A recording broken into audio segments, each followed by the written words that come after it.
એવી ઘણી રીતો છે જેમાં વ્યક્તિ મરી શકે છે, પરંતુ જ્યારે દુકાનમાંથી લાવવામાં આવેલ ₹1નો બલૂન કે ફુગ્ગો મૃત્યુનું કારણ બને એવું સાંભળ્યું છે.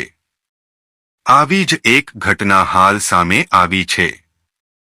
યુપીના અમરોહામાં બલૂનના કારણે એક બાળકનું મોત થયું હતું. વાત એમ છે કે દુકાનમાંથી રમવા માટે પોતાના માટે એક ફુગ્ગો લાવ્યો હતો. તે તેના સાથી બાળકો સાથે ઊભો હતો.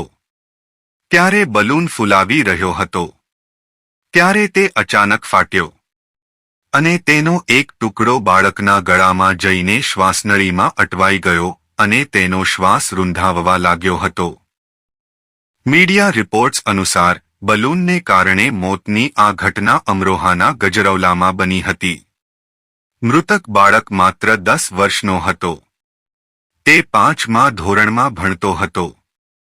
ઘટનાના દિવસે તે પોતાના ઘરની બહાર અન્ય બાળકો સાથે રમી રહ્યો હતો.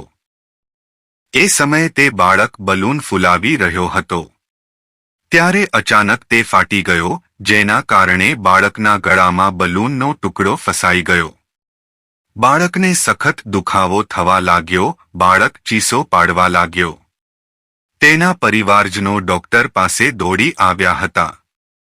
ડોક્ટરે સારવાર શરૂ કરી હતી, પરંતુ બાળકનું મૃત્યુ થયું હતું.